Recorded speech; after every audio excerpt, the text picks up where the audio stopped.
This video is based on a very mature rated game that includes all these adult themes that are currently shown up here. Silent Hill 2 is a game that I can't stop hearing about. It seems that every YouTuber or long-form creator makes a video on this particular game. I've played a lot of video games, but I've never played this one. Okay, that's not exactly true. I played 10 minutes of it at a sleepover and we couldn't get out the bathroom because I thought you had to exit from the door and I thought maybe my game was bugged. It turns out you just kind of go around a corner, which, yeah, that makes no sense. And then I think we just played Jackbox Party Pack because Silent Hill 2 is not really a sleepover game. So that was all I had played of this psychological horror game. I'd never played a Silent Hill game either. This is my first time playing a game from that franchise. I like to look at nostalgia, and last video I looked at Bully and how its atmosphere still holds up. But this game, I have no nostalgia for.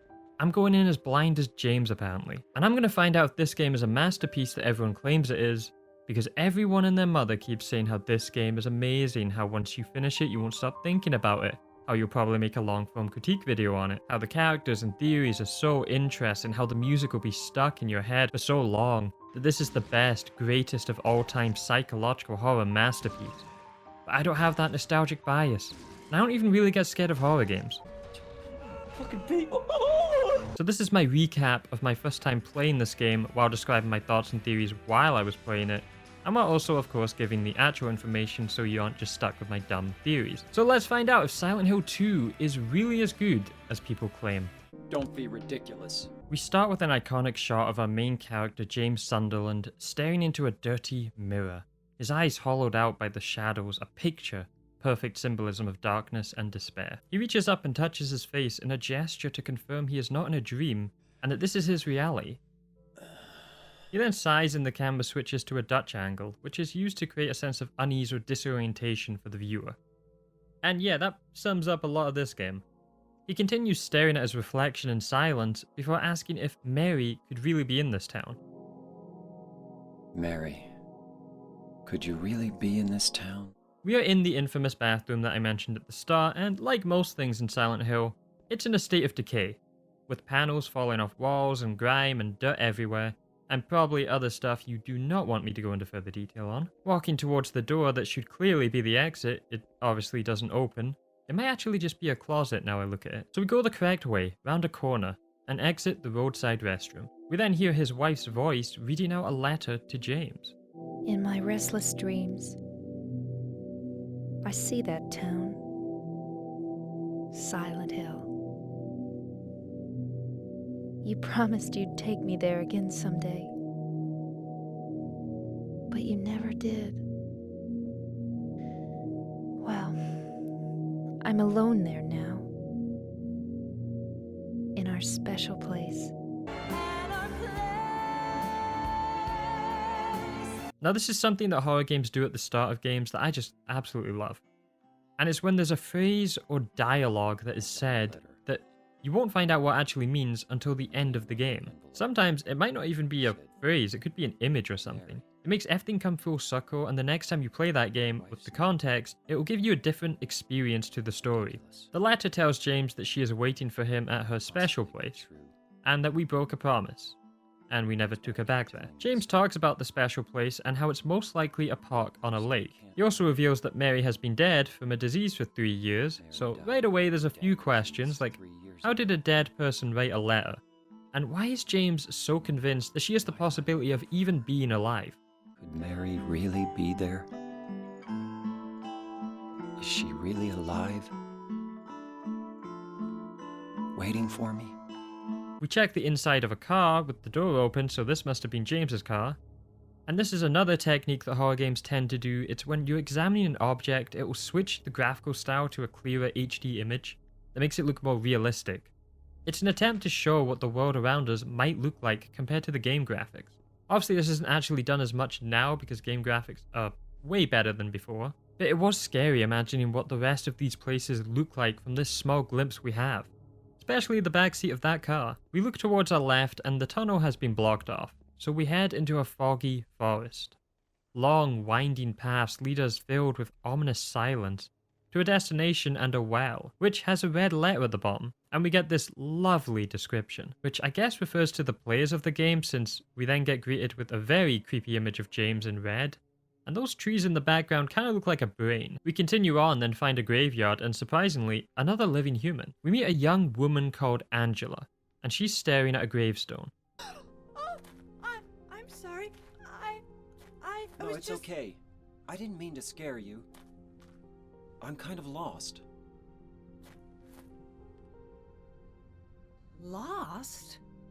Angela will turn out to have one of the most tragic and saddest and disturbing tales in Silent Hill. Something I noticed here immediately was how strange the voice acting was. It wasn't bad, at least I think it was on purpose. They sound disconnected, almost like these people aren't aware of reality. An early warning sign for me about Angela was this constant apologizing for looking at a grave.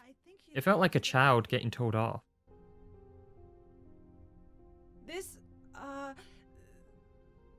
This town, there's something wrong with it. This is a very weird conversation.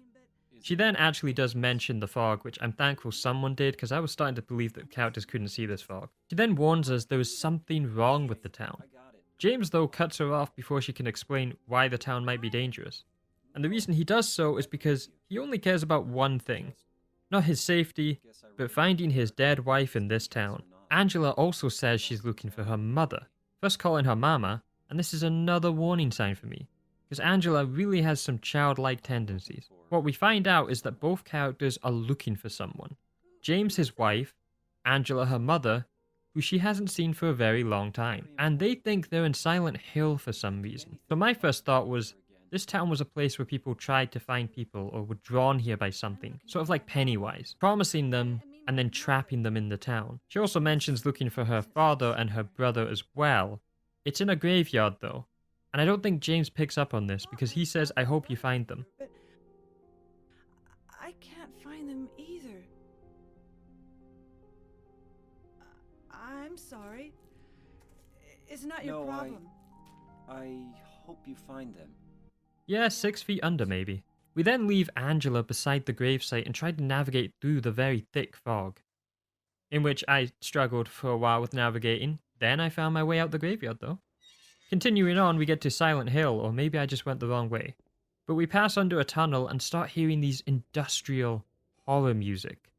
To me, the closest thing I could describe this to is the moth from Little Nightmares.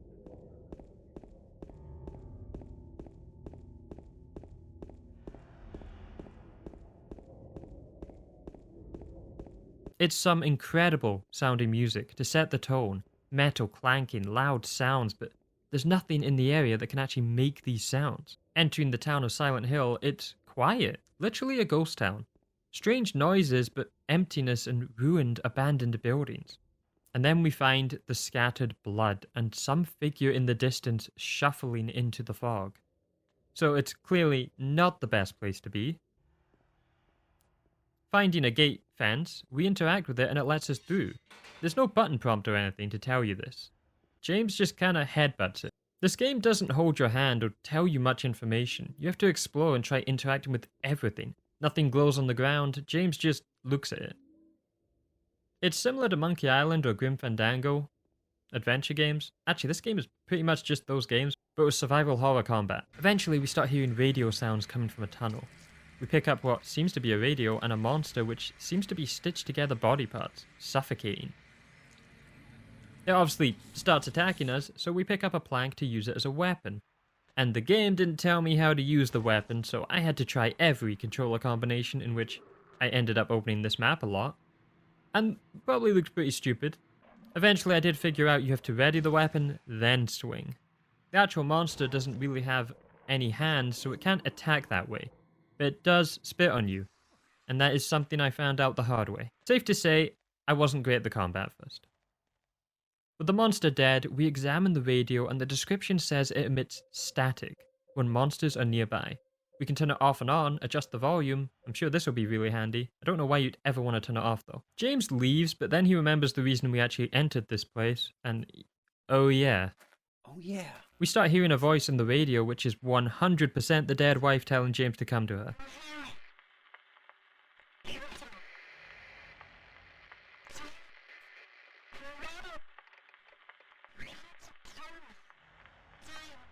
What the? What's insane here is the radio voice message actually spoils the end of the game from the start of the game, and it's not actually that distorted, and you can probably hear what she's saying. At this point though, I didn't notice what was said. I was still thinking it was just a voice luring him into a trap. Exploring round Silent Hill, it's not as big as it appears. A lot is blocked off or filled with enemies. However, you can find a lot of health drinks around which are very, very valuable. And let's just say I somehow managed to explore most of Silent Hill that I could without finding the progression to actually progress. Eventually, we come across this broken children's toy tricycle sounding thing like a robotic beetle or cockroach. I have no idea what this thing is, but it is sure weird.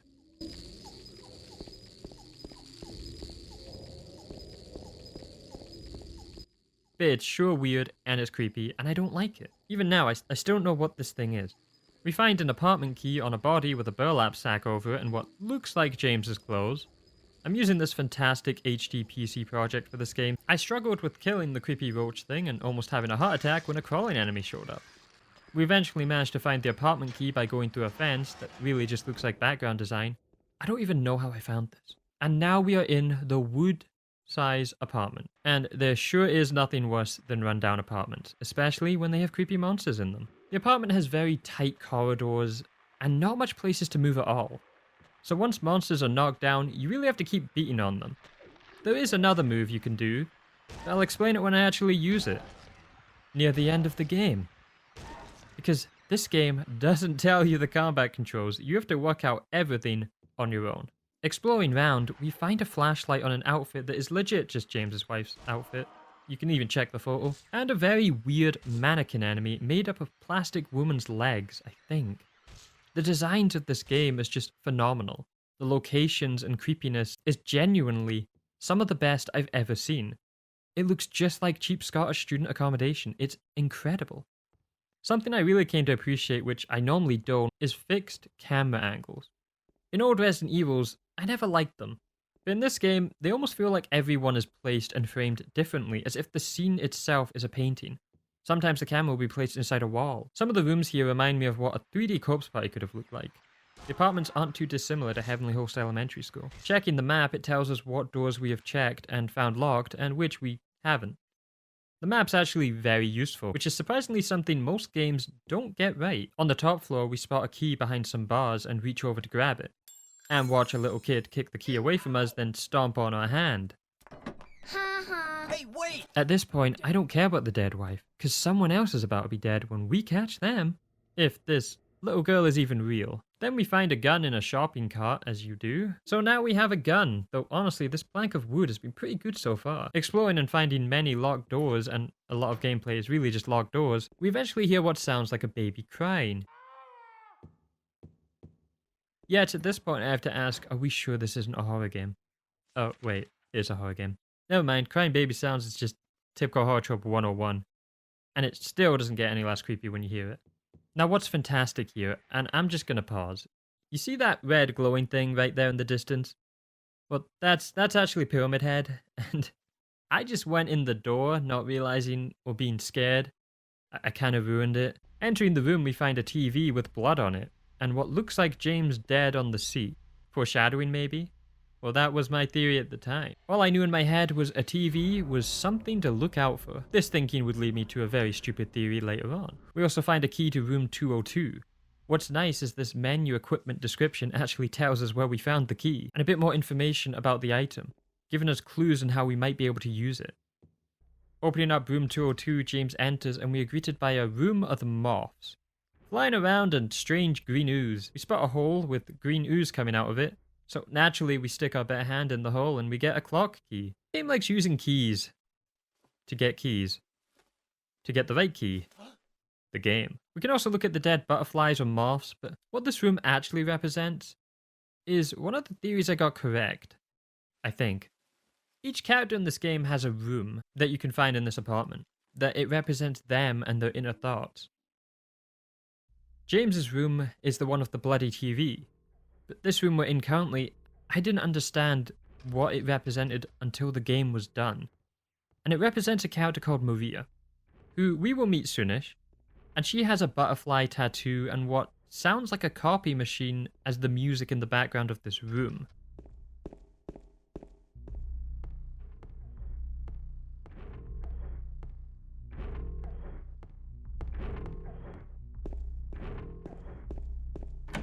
With the clock key, we unlock the first puzzle, and it's not too hard. We have the names Henry, Mildred, Scott, and what looks like the hands of a clock. So, hours, minutes, and seconds. Thankfully, the way it's angled means we can only move it around only one of the many combinations. So we can't move Scott. So I did 5 past 9 Henrys. And now we can push the clock and enter through a hole into the room. We fight more enemies in this claustrophobic hallway, and we enter one of the rooms to find a horrifying sight of Pyramid Head and what looks like sexual violence, but it's actually Pyramid Head trying to get rid of these monsters by shoving them down the sink. Pyramid Head is actually a manifestation of James's guilt, and he needs to be punished. So he's trying to get James to remember, and the monsters, they don't help with this. Silent Hill actually has layers to it. Normally just a normal town. But it also lures people with darkness or regrets in their heart to the town, in which it's dreamlike, foggy world reality that manifests people's subconscious thoughts, normally creating creatures very personal to the person, depending on who they are or what they did. The way the town works actually is about the unconscious mind and the depths of it. The further we go, the more twisted, hidden stuff we find, which is interesting because I'm going to be talking about this a lot in the next video on the story of Final Fantasy VII Rebirth. This video also links back to Bully since they're both set in New England, which is funny because they really make New England seem like an awful place. And then you look it up and you're like, well, they lied. But back to Pyramid thing, I obviously didn't have any of the information at the time on what this is, so I just thought, this thing's about to kill me. And neither does James, so while hiding in the closet, he tries shooting Pyramid Head and...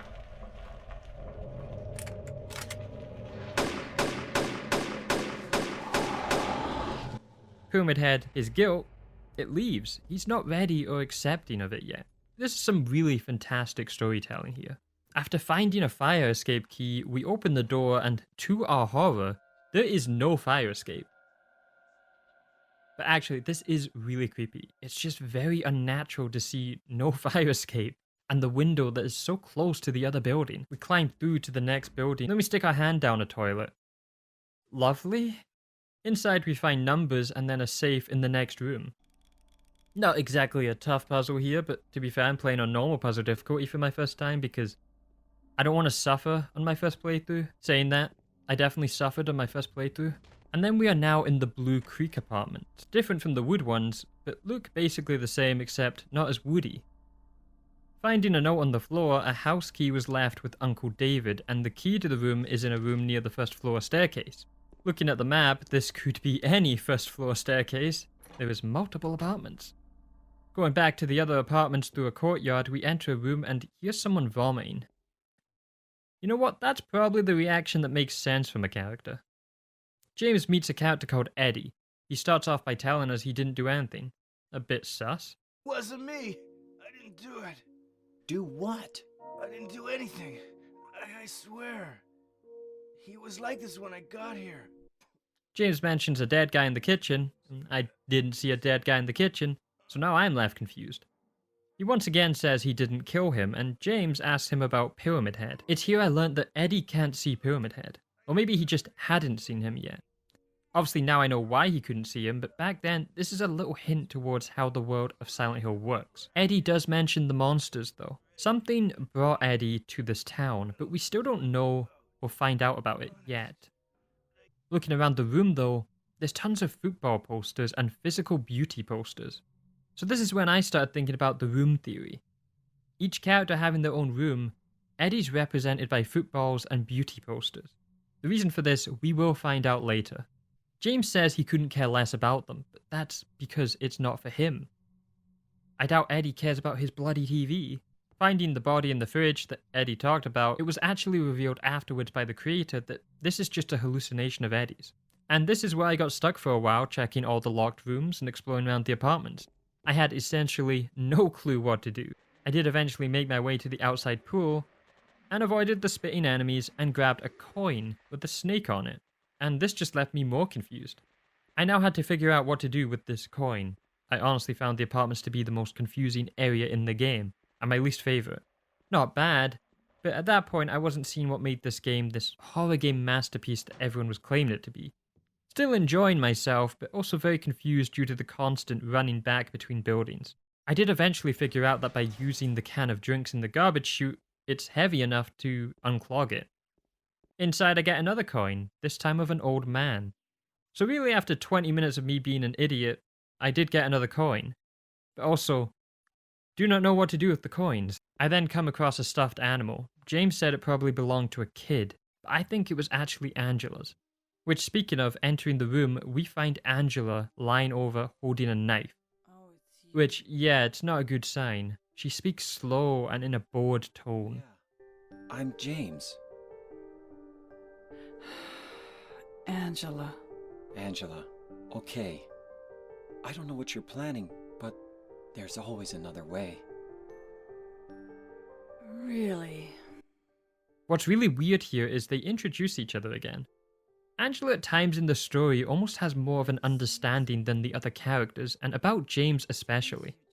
Is what we deserve. No. I'm not like you. Are you afraid? She then starts apologizing, and it seems like James does remember her. So why were they introduced again? I don't know, my theory at this point was that maybe the longer you spend in Silent Hill, the more you forget things. She's having a lot of mood swings in this conversation, but James also starts questioning why he even came to Silent Hill, even giving the most unconvincing I am not insane possible. She's dead. I don't know why I think she's here. She's dead? Don't worry. I'm not crazy. At least, I don't think so. She offers us the knife to stop her from harming herself, but when we reach for it, she gets scared.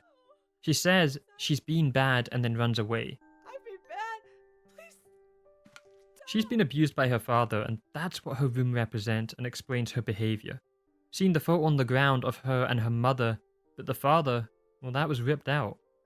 This tells us all we need to know about what actually happened with Angela without outright saying it. 30 minutes later, yes, I was stupid.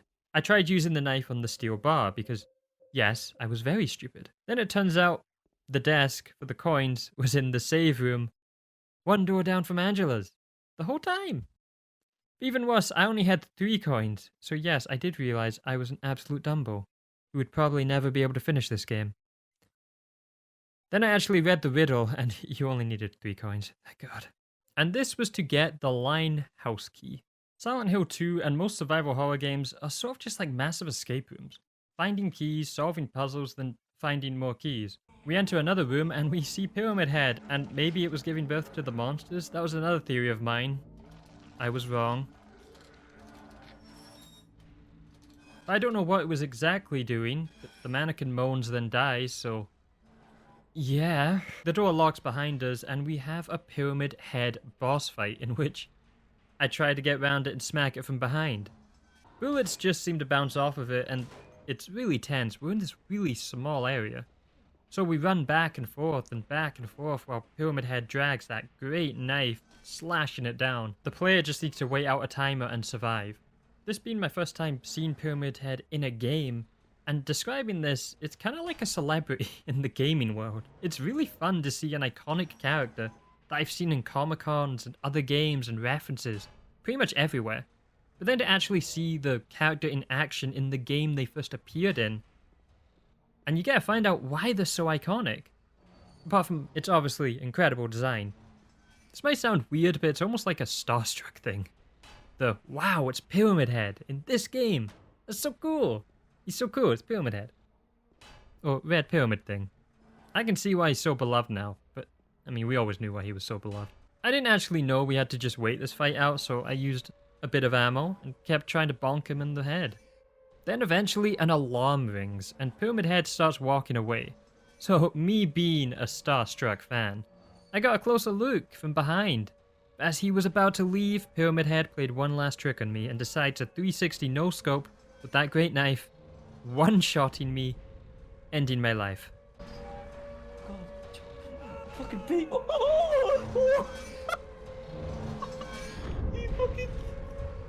This actually ended up being a blessing in disguise though, since now I'd got all my ammo back and I knew to wait.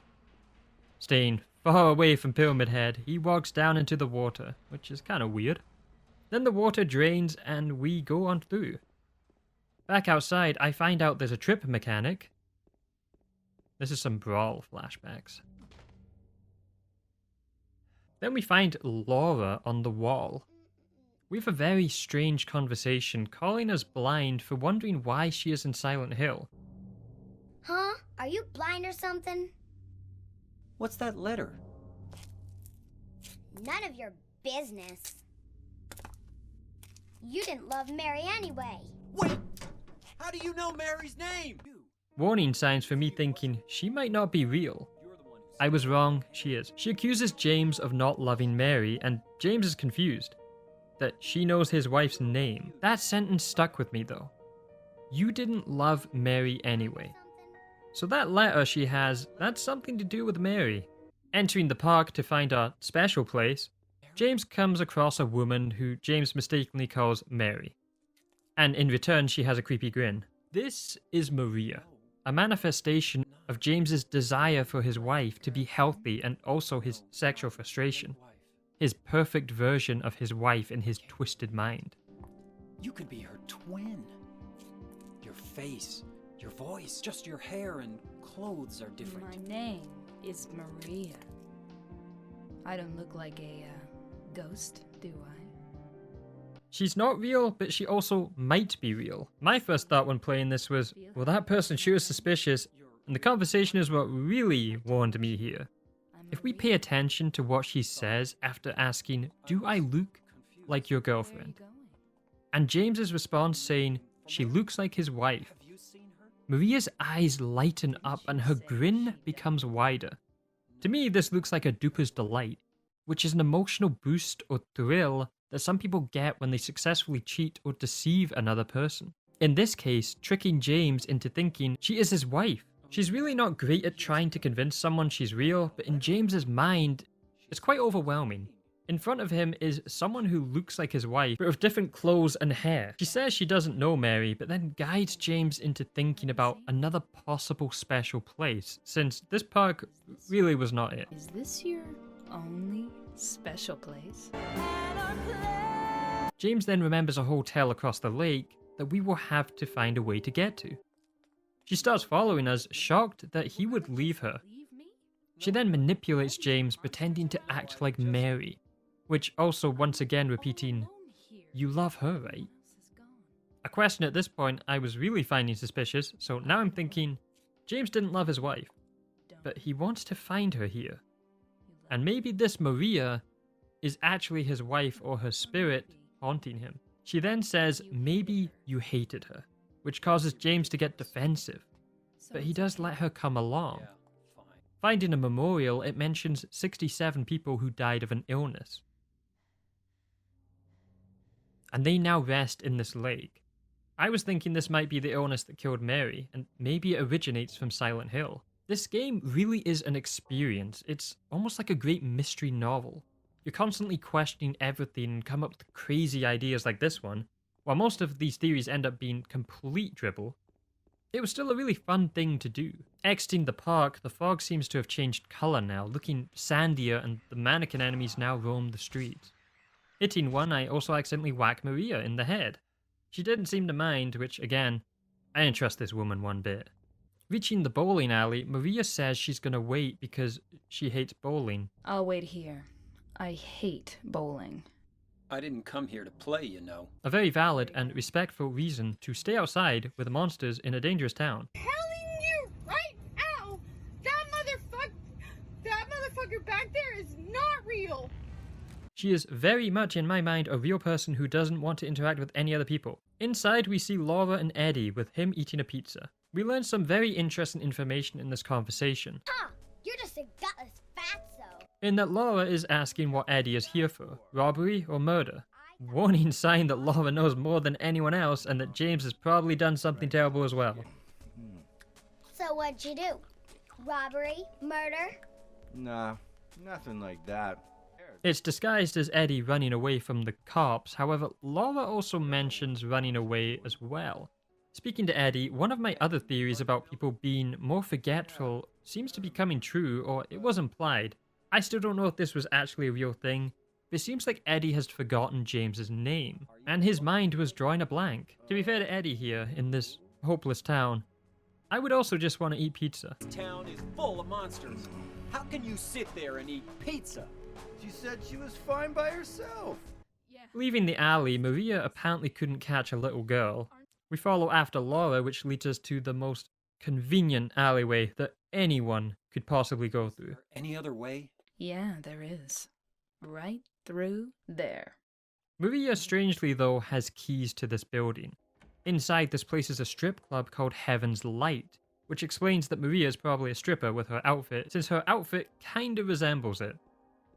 Or a Teen Choice Award costume, you can pick. It worked for me as a red herring though, of wait a minute, what if the twist was Maria was actually real the whole time, and it was just a coincidence that she looked exactly like James's wife, and had a very similar name? That would have been funny. It's at this part that I was starting to really enjoy this game. After the apartment part, the mysteries and Maria just started ramping up, and you're constantly thinking of what's real and what's not. Theories and ideas, I guess it resembles how James would probably be feeling in this world. It's a very unique gaming experience. We now enter a hospital where the background ambient noises sound like a submarine, at least to me.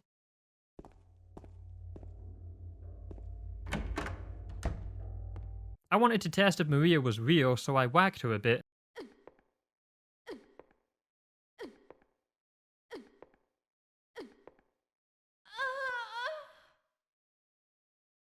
Yeah, she sure dies. Oops. That's a game over. So at least I know now that Maria can be killed. This might be annoying. Reading more notes, they kept mentioning this illness, and I'm just here thinking this is absolutely the one that killed Mary, and my new theory was Maria was also going to get this illness. And we were just repeating Mary's death with Maria in Silent Hill. Now, I wasn't exactly wrong with this one in a way.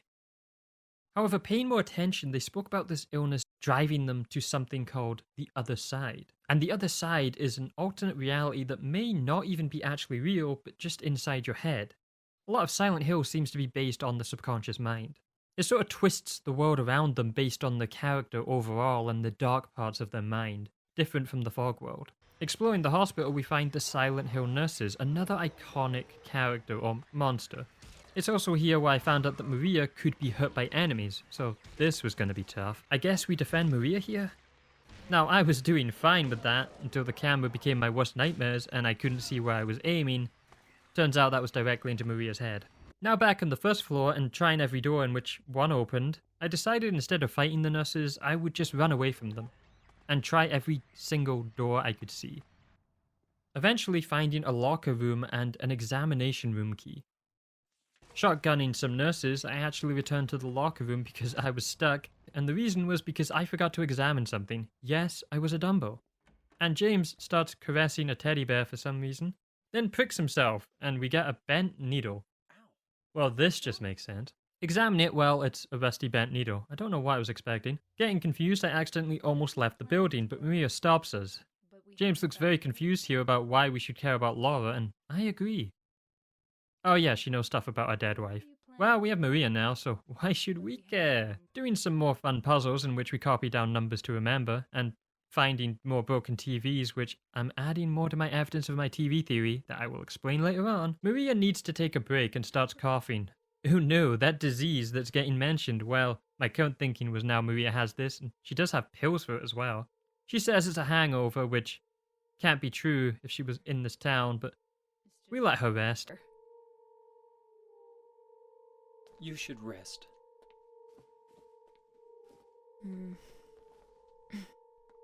So comfy. Inputting one of the codes we learned into this box, which has a lot of locks on it, but no CyberLock.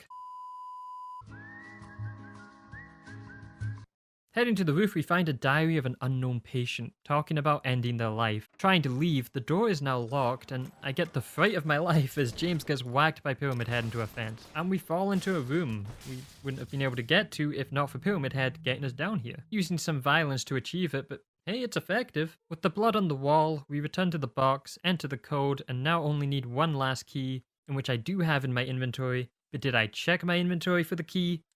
No. So cue to me exploring around each room, the bottom floor, and the roof again, finding this funny dialogue in which James describes leaving as throwing people away.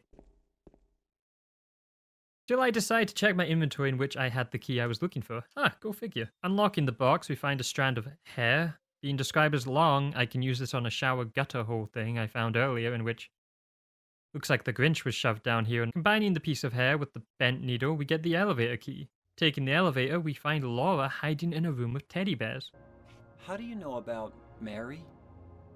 What's the big deal? Why can't you just tell me? You gonna yell at me if I don't? No. Laura seems to be having fun, not caring about the monsters at all.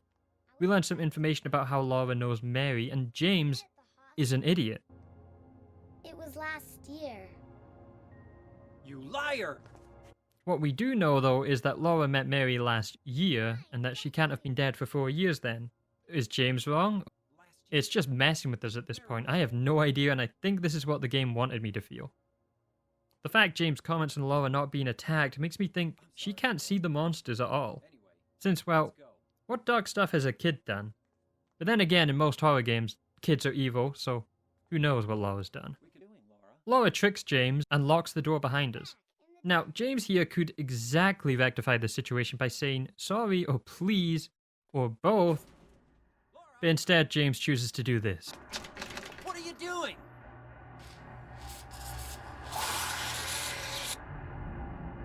Ha ha, I tricked you. Open the door, Laura. Why should I? I'm a liar, right? Want me to open it? Huh? Huh? Do ya? What's the magic word? Laura? Okay, I guess I won't open it. I think I'll just leave you like this. You snotty little brat! Open up! And now we fight these really creepy enemies, which look like hospital patients stuck in their bed, being unable to move. The way they look like shadows and move is terrifying. Eventually, after shooting them a while, they do pack up. After beating all three in which they stop moving, James seemingly gets lifted up into the ceiling, and we enter the other world. The other plane of Silent Hill, the person's personal hell brought to life. And for James, the nurses are decaying, the walls and furniture are all covered with white sheets, representing hospital beds. Everything is wrong here. Finding a fridge, we can't open it and need 2 people. But Maria was left behind in that room, so where is she now? Entering the room she should be in, it's changed into a room full of white sheets or pillowcases and heavy breathing, sounding like someone suffocating.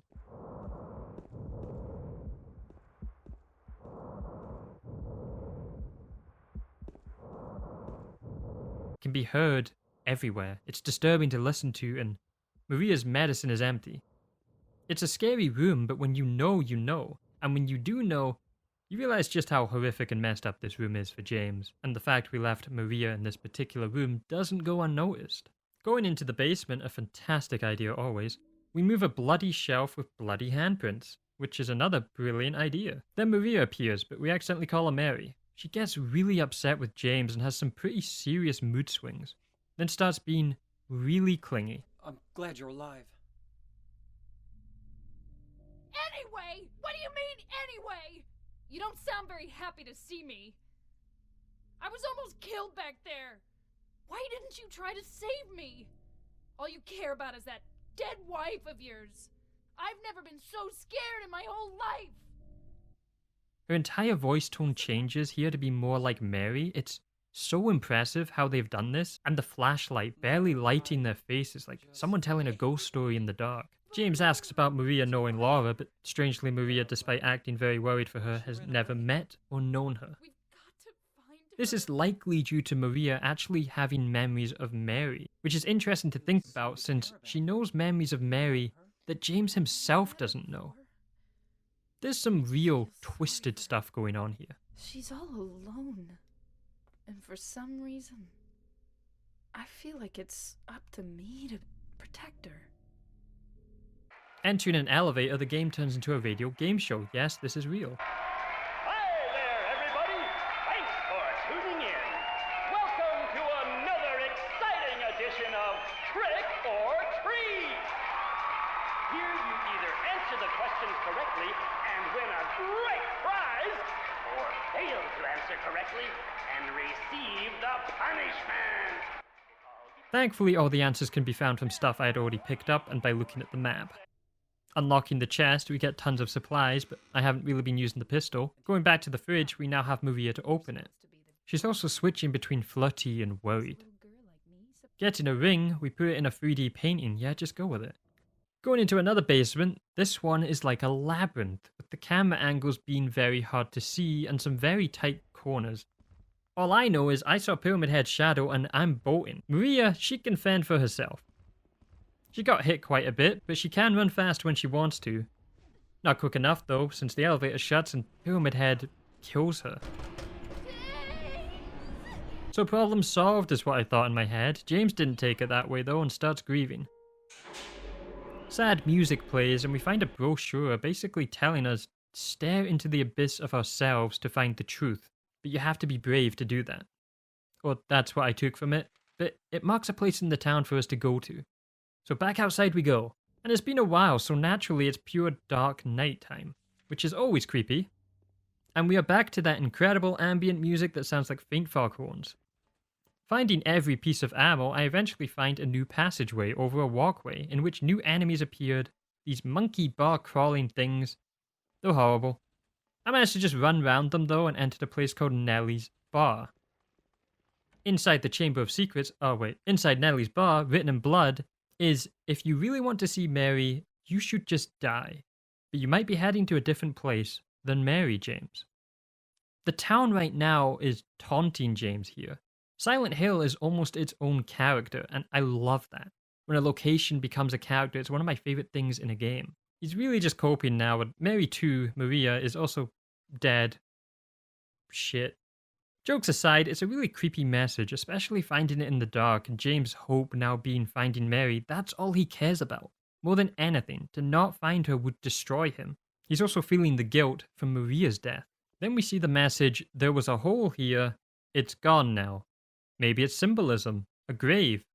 Or it's a developer note accidentally left in. You can decide that one. We find shotgun ammo, but not the damn statue for a while. We eventually do find it, and surprise, it's another key. An old bronze one. This time, at least it's not a coin. We use the key in the Historical Society building, and then proceed to walk down the longest staircase down into the depths of hell as creepy sounds can be heard in the background. Opening the door, it turns out we are now in a prison. Because that's exactly where you want to be in a creepy town of nightmares and mannequins with legs. Then we see a hole, and James decides he's going to jump down it when we can't see the bottom of it.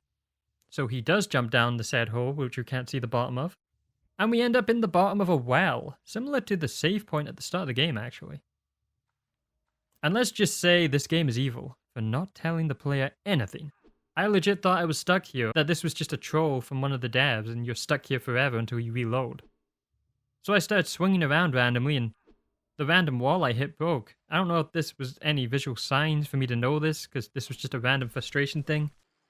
Blasting enemies with the multitude of bullets I have, we now enter my least favorite room in any game ever. A room with all those weird creepy bugs that sound like a children's toy. But playing with headphones, it sounds like they're crawling around your ears. Only Corpse Party is a game that had done this kind of audio that I can remember. Silent Hill 2 has it as well, and it's horrible. I hate bugs, I hate insects, so I panic, trying every key combination I can. We escape and unlock the grate with the spiral writing key. We find another hole and jump down even further, descending more into madness. This is where I started really loving Silent Hill 2. This is where I understood why people call it a masterpiece. The first part of the game, it introduced us to the characters. And now we go into this mad funhouse with some of the most creative designs I've seen in a horror game. That sinking feeling of jumping into the unknown, not being prepared for what lies below, if anything lies below. It's a fantastic experience. This game causes to the player. It's so unique, it's so memorable. But I ain't gonna write the outro to the video here. We still got a lot more game left. We land and seem to be in a prison cafeteria. Shining the flashlight, we find Eddie, who looks completely out of it. How he even got here is a mystery in itself, but what he says, well, yeah. Deal. Just put the gun to their head. Pow. You killed him? But it wasn't my fault. He made me do it. Calm down, Eddie. Tell me what happened. That guy, he had it coming. I didn't do anything. He just came after me. So Eddie is completely gone with this horrible sentence he so calmly says. Seems he's killed another person and Eddie tries to claim the person made him do it. What do you mean? It's here we get a bit of Eddie's story and why he's here. Eddie is a severe victim of bullying, Oh yeah? Why not? which is why his room in the apartments had physical beauty written and picture of footballers and models. Eddie then says he didn't kill him and that body was just there, which obviously at the time you're thinking, well that's a load of crap. I was just joking, James. But researching afterwards, it's true. All these bodies are hallucinations and Eddie didn't actually kill anyone. And this is James almost entering Eddie's otherworld version. I guess, which might explain why all those rooms were different. They were possibly a part of each character's otherworld being represented in one room. So obviously we can't trust Eddie. We get a tablet of a pig and fight more monsters in the prison. Entering a bathroom, I get the fright of my life when I go to exit.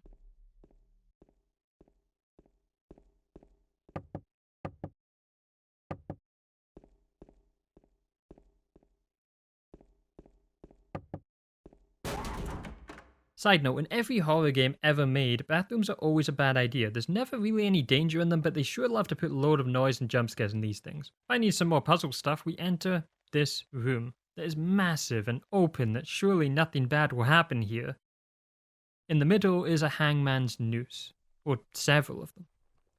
Putting 2 tablets in, it looks like we need one more, so back to exploring we go. The last tablet is in a cell, but once you pick it up, you get locked inside, and a creepy, demonic voice can be heard getting closer to us.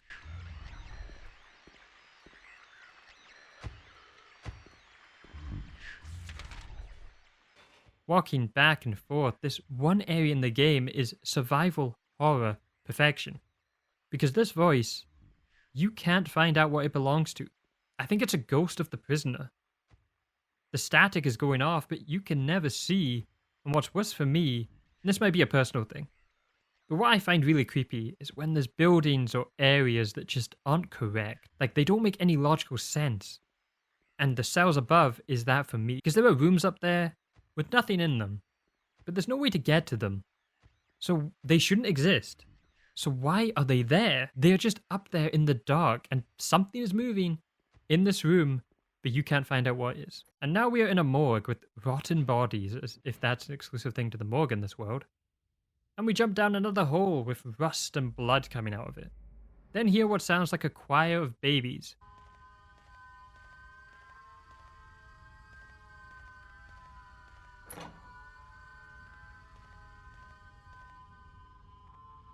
Then we jump down another hole, and then we enter an elevator. The real mystery of Silent Hill that I want to know though is who is dropping all this ammo for us?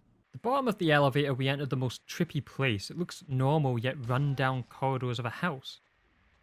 But the map only updates when you move, so it's not going to help you. It's also here I learned the horrible truth that since this game doesn't tell you combat, I found out you can stomp on the enemies when they go down and insta-kill them. A fact that would have sped up my playtime and made the apartment level a whole lot easier and quicker. So yeah, turns out combat isn't hard at all and enemies are really weak when you can insta-kill them when they're down. Now armed with this knowledge, I became an absolute killing machine because I barely used the pistol, which is now loaded with ammo.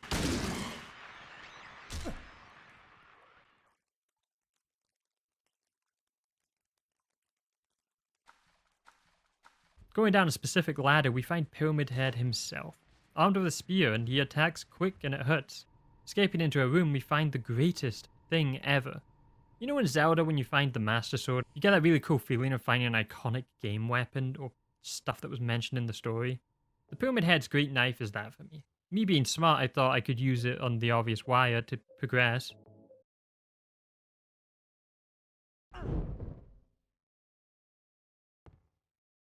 Well, returning to a rotating box of heads, each time you move it, the next room layout changes. So memorize it and try it and match up the room. Simple. Then we go down some stairs and get to the most iconic scene for me in the whole game.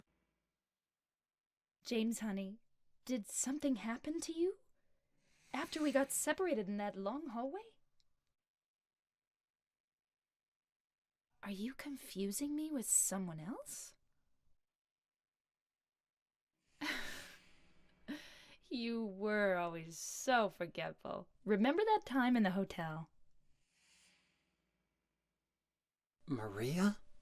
I have no nostalgia for this game, but this scene right here is pure cinema. So let's go over this scene. James finds Maria alive in a prison cell.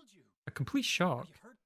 She acts as if she wasn't killed, which is very much not what we saw. And now Maria is being manipulative and making it out like James is the crazy one.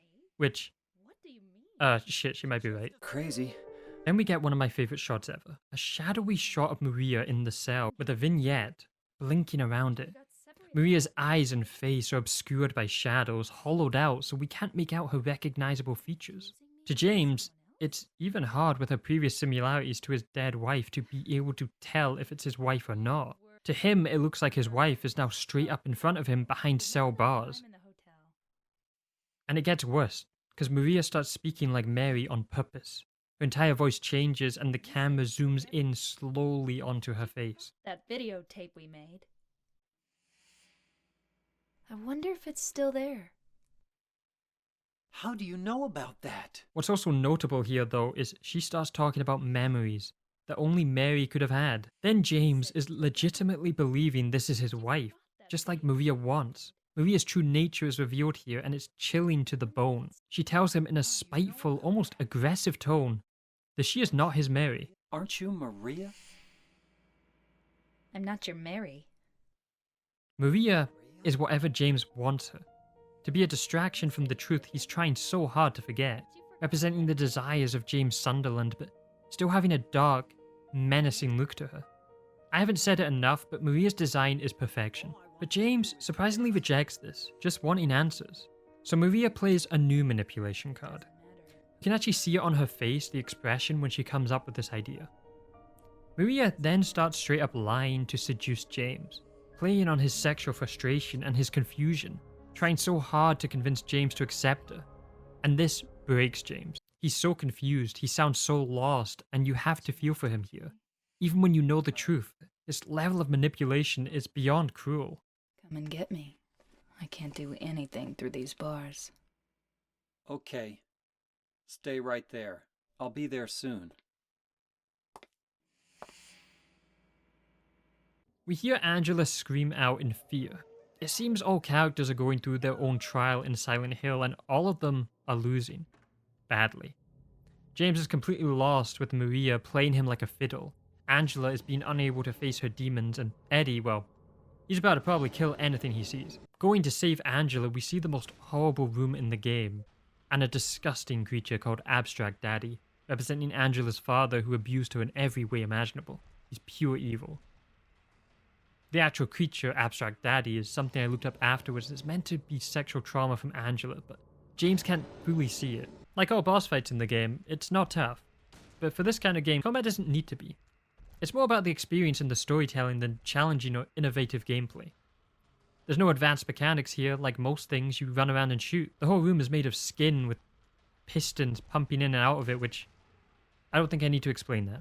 After killing it, Angela goes into a fit of anger, unleashing all her suffering and pain on the creature, before picking up a TV and smashing it onto the creature's head. Now, tragic scene aside, this is more evidence to my theory, because at this point, this was all I needed to figure out, that James had killed his wife. And how had he done it? Like Angela, by smashing her head with a TV. I mean, come on. His room was a TV bloodied. We found TVs in the hospital and that one room. And now there's no way I'm wrong, because Angela has just done what James has done. Back to Angela, she now gets angry at us and accuses James of desiring horrible things. This part of the story is rough. The characters are really losing it now. Angela seems to know a lot about us, which I still wonder how. My theory, which has zero proof, is that maybe we can see Angela's other world. Possibly, she might be able to see ours. You only care about yourself anyway. You disgusting pig. Said your wife Mary was dead, right? Yes. She was ill. I know about you. You didn't want her around anymore.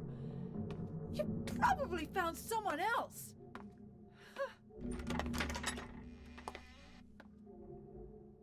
That's ridiculous. I never. We unlock Maria's cell and she's been killed again. More evidence that James is reliving the death of his wife. What happened to But you? I didn't see any TV here. James even calls her Mary and lies over her bed, like in a scene that will be mirrored later on. Mary. We find a graveyard at the end of the labyrinth with Eddie, Angela, and James written on them. We enter James's grave and enter a long hallway, which at the end has Eddie's other world, and it's a slaughterhouse. Eddie goes on about him being bullied and his solution is murder. Yeah, Eddie has completely failed in Silent Hill by giving in to the town and becoming his dark, twisted desires, in which case it's revenge and murder. Fat ass, you're nothing but a waste of skin. You're so ugly, even your mama don't love you. Well, maybe he was right. Maybe I am nothing but a fat, disgusting piece of shit. But you know what? It doesn't matter if you're smart, dumb, ugly, pretty. It's all the same once you're dead. If anyone makes fun of me, I'll kill him. Just like that. Now, in response to this, what does James say to calm down Eddie? Eddie, have you gone nuts? I knew it. You too. You're just like him, James.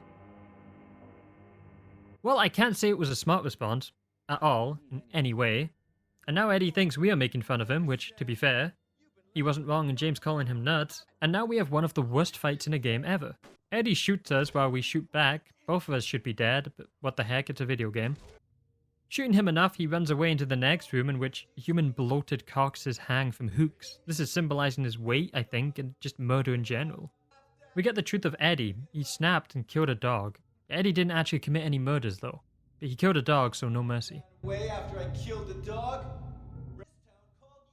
Eddie does call us out for also being in Silent Hill, and he's not wrong. James just doesn't know why yet. Eddie for some reason runs at us instead of shooting at us now, so we run around and shoot him, and after 10 bullets to the skull, he dies.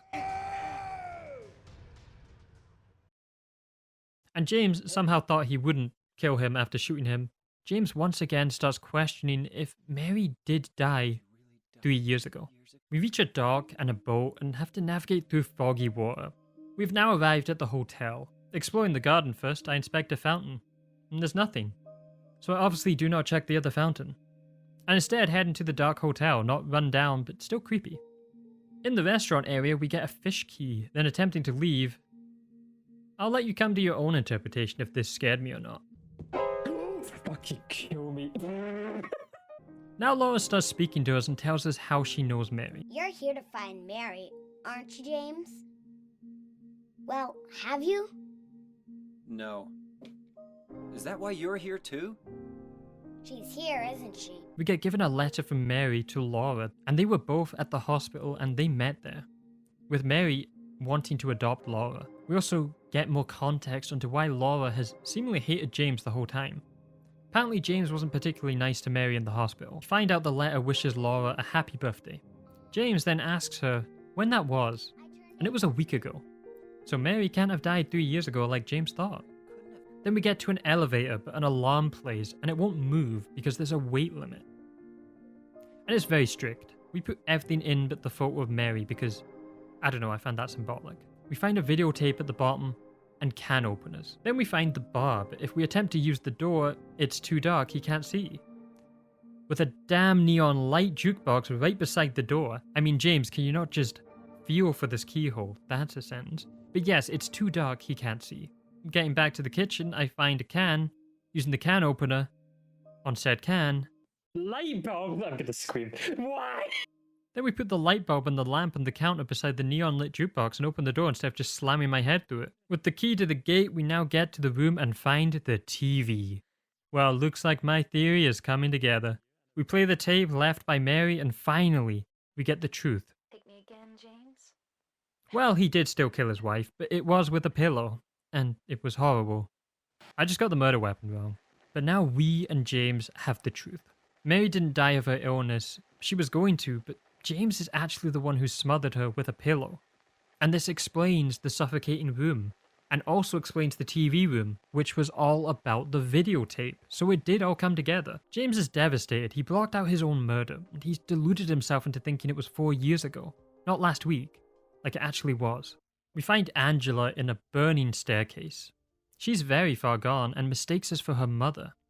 It turns out that Angela actually killed her father and brother with the knife we'd been holding onto the whole time, and that's what drew her into Silent Hill. Mama! Mama, I was looking for you. Now you're the only one left. Maybe then I can rest. The what she says here suggests to me that she was actually looking for her mother to then kill her and then herself afterward. Apparently her mother actually told her she deserved her abuse, and she said it so much it convinced Angela. But James does reveal that he also sees the fire, and to Angela, she's always seen the fire. Each time it's been her own personal hell she's been in. For me, it's always like this. Angela's ending isn't a happy one. It seems like Eddie, Angela, they failed their trial in Silent Hill. Leave us both the hell alone! Entering the final room, we find Maria bound by 2 Pyramid Heads. Once again, we watch as Maria gets killed by Pyramid Head. His own subconscious made these creatures from a painting he saw on a vacation here, and they either keep killing Maria to stop him from forgetting Mary, or to remind him of how he killed his wife. We get a perfect shot as James falls to the ground and then comes to the realization about the truth of Pyramid Head. This part is so peak. I love how once James works out the truth, the Pyramid Heads actually back away, almost like in fear of his realization. The Pyramid Head fight is where I finally get to use my ammo, and they are quite tanky. I thought it was symbolic to use the Great Knife, so I did, and after inflicting enough damage, the Pyramid Heads had no more purpose, so they skewer themselves in the middle of the room. Just like the paintings. Going down the final corridor, we get more of James's memory about Mary. We get an insight into their relationship during the illness, and it was very troubled. At first, James attempted to be supportive, but Mary herself was verbally abusive out of fear of her dying and her own appearance. It's really hard to listen to. But if we stay and listen, like you should do in every game ever, we hear that Mary did want us to come back. She was just scared. The voice acting for the game has been good in the soulless, detached way, but Mary isn't like that. Okay. Tell me I'm not going to die. Help me. In an abandoned house is Mary. It's actually Maria now, looking exactly like James wanted to. One last attempt to fool James to be accepted by him. But James has also learned that she's also been created by his subconscious desires, now fully showing his wife not the idealized version, but Maria may sound evil here, but there is something I will discuss later that gives us more insight to her character. Maria doesn't allow us to forget her though. Desperate for James' approval, if he won't accept her, she's gonna kill him. Transforming into Mary in the hospital bed, but a lot more monstrous. It's not a particularly great fight. She does throw out these moths and the moth room at the start, linking moths to Maria. You run around, avoid her, and shoot. Then she falls down and we shoot her a couple times and we end this nightmare. We now find James speaking to Mary. Whether an afterlife or just a figure of James' imagination, who knows? It doesn't matter. What does though is that James, depending on how you played, is getting one last talk with Mary. Even here, James still tries saying he killed her out of hate. And while there is a part of that is true, it wasn't exactly her. It was the illness that took everything from them. There's no heroes in this story, and James did kill her. She was going to die anyway, but it's still a murder. However, James' life had also been ruined, and she was always shouting abuse at him. But that was because she was scared of her own death. It's a horrible situation with a horrible ending to it all, but Mary does give James the letter. The one Laura dropped. The truth is, I hated you. I wanted you out of the way. I wanted my life back. James, if that were true, then why do you look so sad? The letter is one of the most emotional things I've heard in a game. It's long, but you can't stop listening and focusing on every single word. It describes Mary's anger and her thinking that James hates her, but also that she always loved him for what they had. She then wants James to be happy,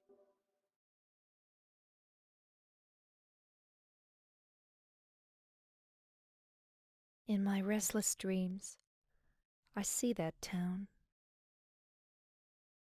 Silent Hill. You promised you'd take me there again someday, but you never did. Well, I'm alone there now, in our special place, waiting for you. Waiting for you to come to see me. But you never do. And so I wait, wrapped in my cocoon of pain and loneliness. I know I've done a terrible thing to you. Something you'll never forgive me for. I wish I could change that. But I can't. I feel so pathetic and ugly laying here, waiting for you. Every day I stare up at the cracks in the ceiling, and all I can think about is how unfair it all is. The doctor came today. He told me I could go home for a short stay. It's not that I'm getting better. It's just that this may be my last chance. I think you know what I mean. Even so, I'm glad to be coming home. I've missed you terribly. But I'm afraid, James. I'm afraid you don't really want me to come home. Whenever you come see me, I can tell how hard it is on you. I don't know if you hate me or pity me, or maybe I just disgust you. I'm sorry about that. When I first learned that I was going to die, I just didn't want to accept it. I was so angry all the time, and I struck out at everyone I loved most. Especially you, James.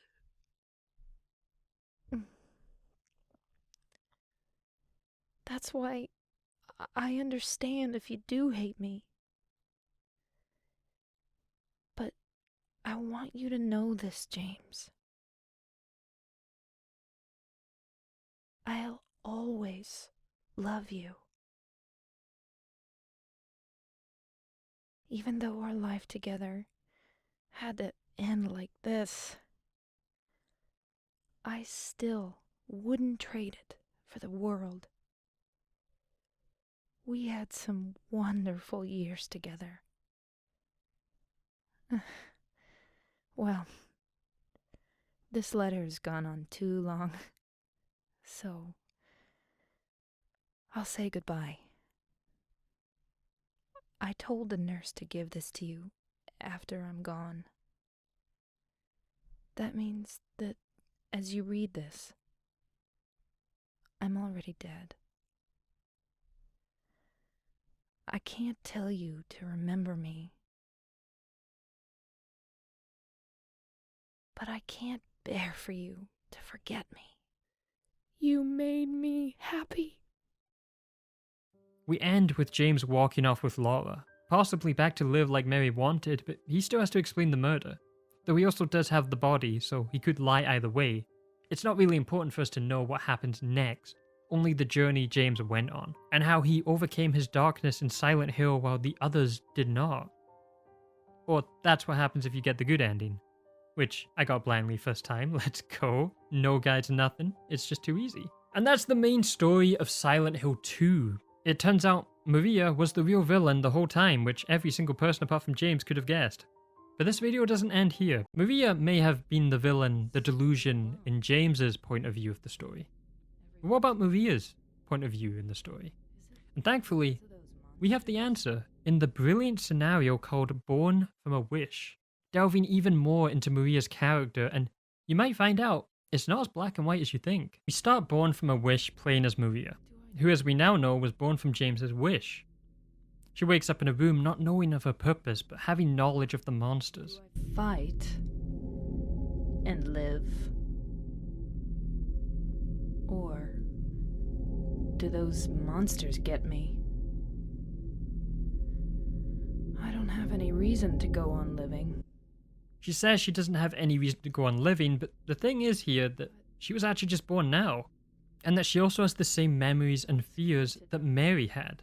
She just doesn't know why. Already we are getting the sense that Maria is a tragic character herself. Her instincts are telling her to find somebody, not knowing why or who. Her room was in Heaven's Light strip club, so if you didn't get the connection before, now we certainly do. Going through a door, we enter the other side of a new building, one we didn't explore in James's story. And it's a mansion. Very much getting Resident Evil vibes from this place. Getting a map of the mansion, we fight some enemies and check out the doors. Classic Silent Hill 2 gameplay. Eventually, Maria finds a door which, when she opens, gets slammed shut. Surprisingly, someone actually answers. Stop it. You're disturbing me.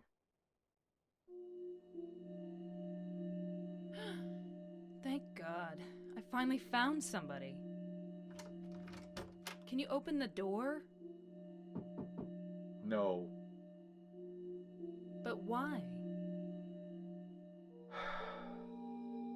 Is it really necessary for me to answer all your tedious questions?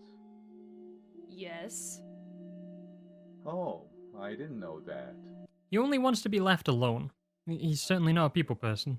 He's also the only person Maria has come into contact with that's alive. The strange man also knows about the monsters, which he strangely likes. At this point, I'm thinking this person might have something to do with the creation of the town. He does tell us his name though, Ernest. Not the bully character. Is Maria. What's your name?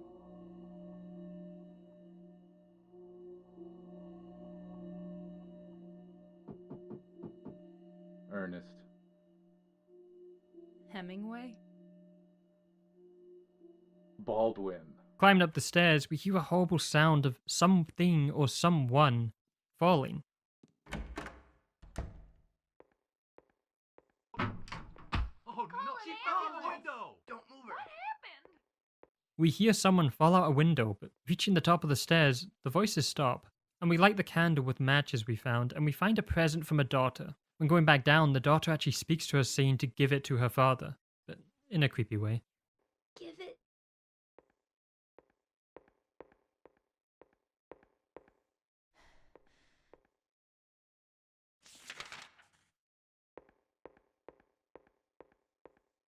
To my daddy. From just these simple words and storytelling, we have a full story. A daughter on her dad's birthday fell from a window and seemingly died. The present was never given because of the death, and the father, well, there's only one person we can give this to that we know of. She asks him about a girl called Amy, and Ernest is revealed to be her father. Why do you ask me that? This letter. To my dearest daddy. It's from a girl named Amy Baldwin. Your daddy?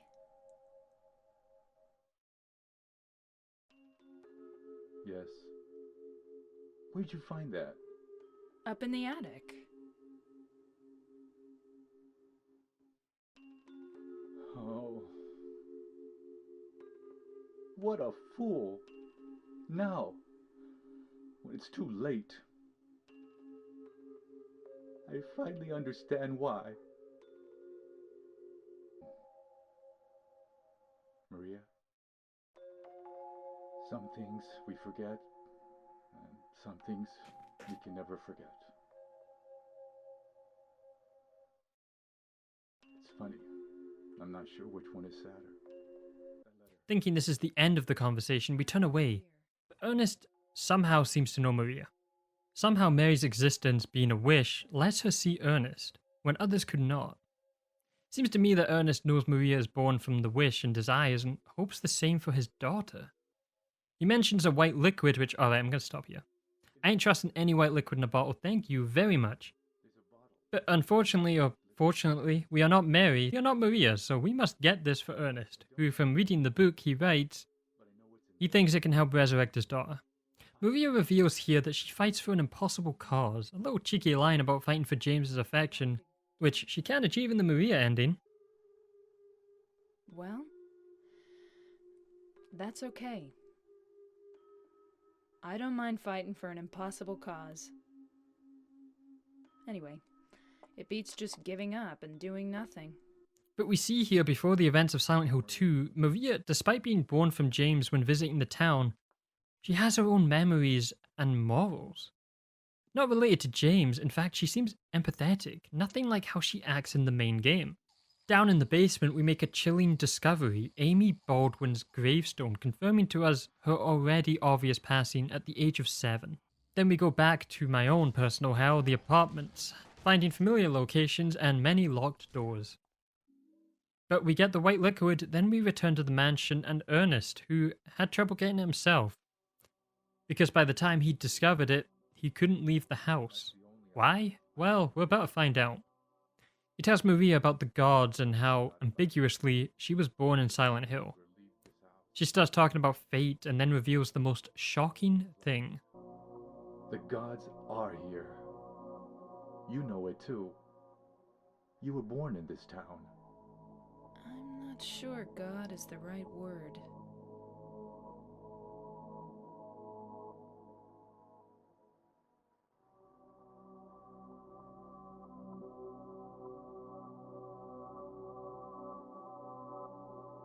Do you believe in fate? Not really. That's fine then.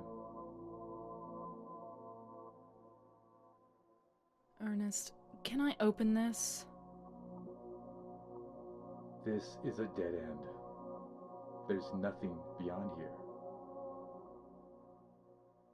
I know. So, what if I had said I believed in fate? That James. He's a bad man. James. How Ernest knows about James, no idea. But he knows James is a bad person. And he says he can see his mind, and he knows Maria was made. Hearing the word James causes Maria to then remember him. And then Ernest says he's looking for the you that isn't you. But Maria is getting her own memories of Mary, calling him kind, conflicted memories. Ernest is about to say more, but Maria stops him. Then opening the door, we find out Ernest had been a ghost this whole time. What his purpose, what he is, I do not know. But the present was opened and inside was gloves. He wasn't lying about this place being a dead end. But Maria just walks off down the streets of Silent Hill 2. She has no purpose and considers ending it right there with the revolver. But then she throws it away, muttering James's name.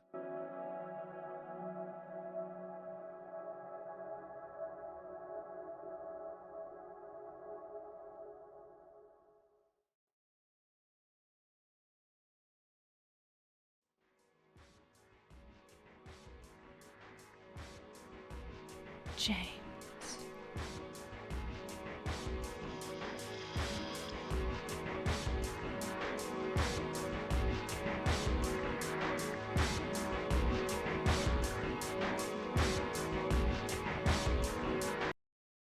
Mary?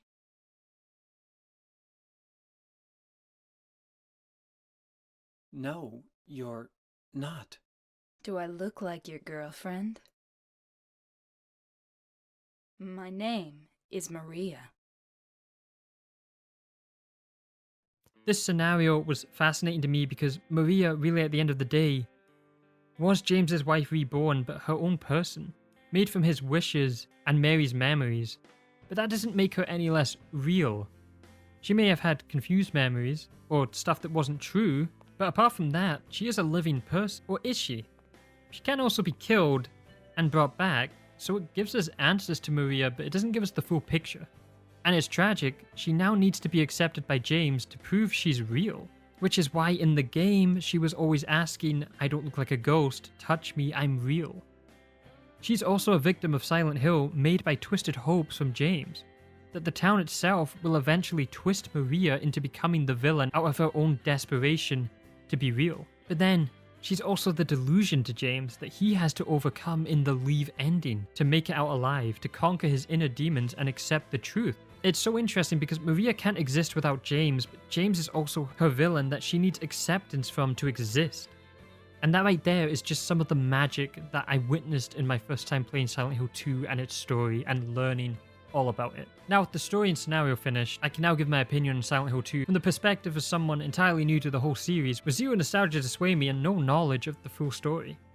And in the end, it's genuinely one of the greatest games and stories I've ever played in a game. People are 100% correct in what they say about this masterpiece, and I can see now why everybody wants to make video essays on it because it's really fun to talk about. So honestly, thank you for listening to my experience with this incredible game and discovering if the game really was amazing as people said it was.